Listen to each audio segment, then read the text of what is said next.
Hello everyone, आज हम पढ़ने वाले हैं क्लास 11th की हॉर्नबिल से ली गई first poem a photograph which is written by Shirley Toulson. इस पोएम में शर्ली टल्सन अपनी मदर के बारे में बताती हैं, जिसमें इनकी मदर के साथ इनकी दो कज़न गर्ल्स होती हैं। कज़न गर्ल्स किस में होती हैं? एक फ़ोटोग्राफ में, ऐसा समझ लो, एक फ़ोटोग्राफ है। इधर इनकी कज़न, बीच में इनकी मदर, साइड में इनकी मदर की कज़न गर्ल्स हैं दोनों। और जब इनकी मदर 12 ईयर्स की होती हैं जबकि फ़ोटो होती है, और जब ये फ़ोटो देख रही हैं या फिर जब ये लिख रही हैं पोएम, तो इनकी मदर अब नहीं रही हैं, जिस वजह से ये बहुत ज़्यादा दुखी है। तो चलिए इसकी समरी देख लेते हैं, इस चैप्टर की। स्टार्ट करते हैं। The cardboard shows me how it was. Cardboard से मीनिंग यहाँ पर जो पिक्चर है वो क्या दर्शा रही है। when the two girl cousins went paddling, जो ये बीच में इनकी मदर है, साइड में इनकी दो कज़न्स गर्ल खड़ी हैं जो कि पैडलिंग कर रही हैं। पैडलिंग से मीनिंग है छपछपाना, छपछपाना या छपछपाते हुए।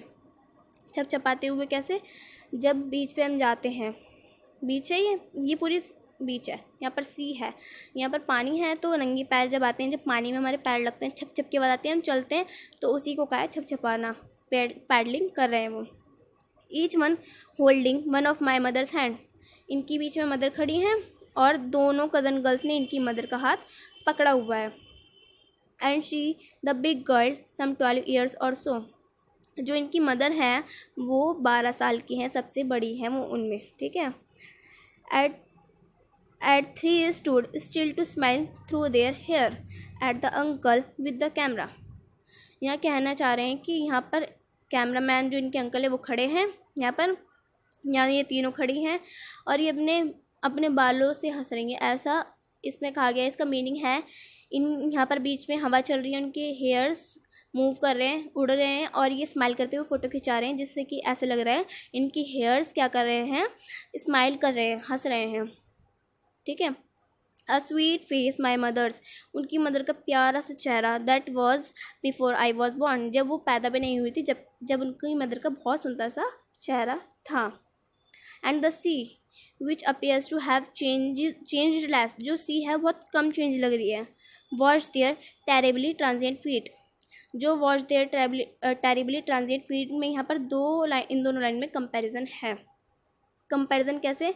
जो हमारे यहाँ पहले समझ लेते हैं क्या है। ये पूरी बीच है, मान लो यहाँ पर वाटर है, या इनके पैरों के निशान है। ट्रांजिबल फीट मतलब कि ट्रांजिट फीट का मतलब है यहाँ पर जो कि छोटे बड़े पैर, जब एज होती है तो वो चेंज हो जाते हैं, लेकिन सी चेंज नहीं होती। थोड़े बहुत चेंजेस आते हैं लेकिन पूरी तो चेंज नहीं होती है वो, यही बोल रहे हैं यहाँ पे।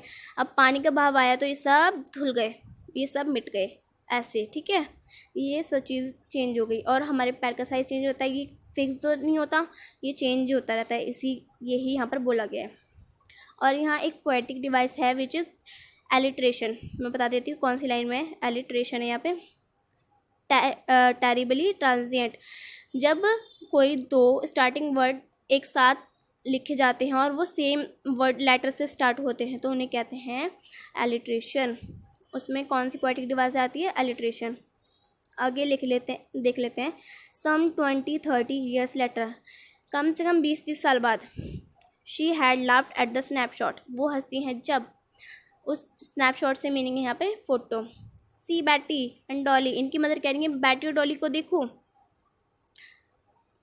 बैटी और डॉली कौन है? अब इनकी मदर बीच में खड़ी है, जो इनकी साइड वाली कज़न गर्ल्स थी, एक ये वाली और एक ये वाली, एक का नाम बैटी, एक का नाम डॉली। वो कह रही हैं and looked how they are dressed us for the beach, मतलब कि उन्होंने कैसे तैयार करा हमें, देखो कैसे लग रहे हैं वो।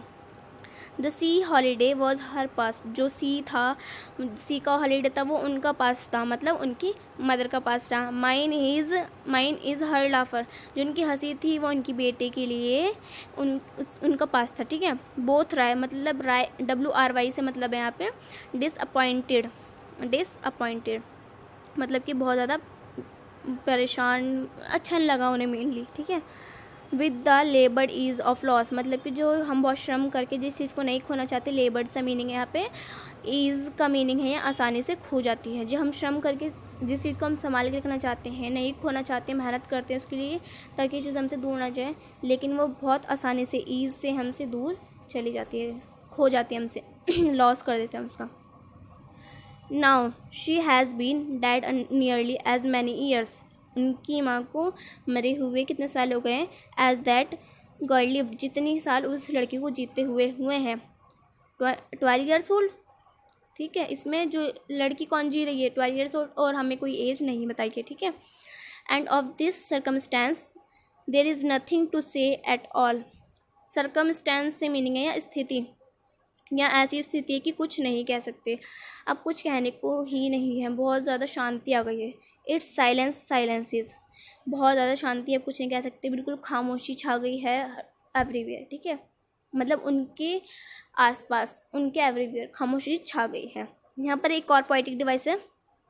पोइटिक डिवाइसेस ना पेपर में आते हैं, पूछते हैं वो। यहाँ पर है रिपीटेशन, साइलेंस, ठीक है। यहाँ पर है रिपीटेशन, ठीक है, रिपीटेशन यहाँ पर आ रहा है। हम देख लेते हैं अब इसको पूरा, कि इसमें बताया एक उनकी मदर होती हैं, किसकी? राइटर की मदर हैं, उनकी 2 कज़न गर्ल्स हैं, वो पैडलिंग कर रही होती हैं, उनके अंकल उनकी फ़ोटो खींचती हैं, उन्हें ऐसा लगता है जैसे हमारे बाल हंस रहे हैं, हम अपने बालों से हंस रहे हैं। उसके बाद क्या होता है, सी और हमारे पैरो ट्रांजिएट फीट में कंपैरिजन करते हैं, और बीच में जाके ये रहा 20-30 साल बाद वो फ़ोटो देखती हैं और वो हंसते हैं, और उन्हें अपनी मम्मी की याद आ जाती है कि उन मम्मी ने कैसे बोला, तो देखो ये कैसे लग रहे हैं, उन्होंने हमें कैसे तैयार किया था बीच के लिए, और वो उनका पास्ट था, और उनकी मम्मी की ऐसी जो राइटर है उनके लिए उनका पास्ट था, ठीक है। दोनों बहुत ज़्यादा डिसअपॉइंटेड हो जाते हैं, बहुत ज़्यादा दुखी हो जाते हैं। जिस चीज़ को हम बहुत मेहनत से कमाते हैं वो पूरी चीज़ उनसे दूर हो जाती है बहुत आसानी से। और अब उनकी माँ को मरे हुए कम से कम 12 साल हो गए हैं, जितना कि इस लड़की को जीते हुए हुआ था, और अब उनके पास कुछ नहीं, वो बहुत ज़्यादा शांति में बैठी हुई हैं, उन्हें बिल्कुल अच्छा नहीं लग रहा है। सो यहीं पर हमारी पोएम ख़त्म होती है। प्लीज़ चैनल को सब्सक्राइब करें, लाइक एंड कमेंट शेयर करना ना भूलें, और अगर आपका कोई डाउट हो इस पोएम से रिलेटेड तो कमेंट सेक्शन में पूछ लें। Thank you for watching my video. अगर आपको आगे की वीडियो चाहिए तो प्लीज़ कमेंट में लिख दीजिएगा। Don't forget to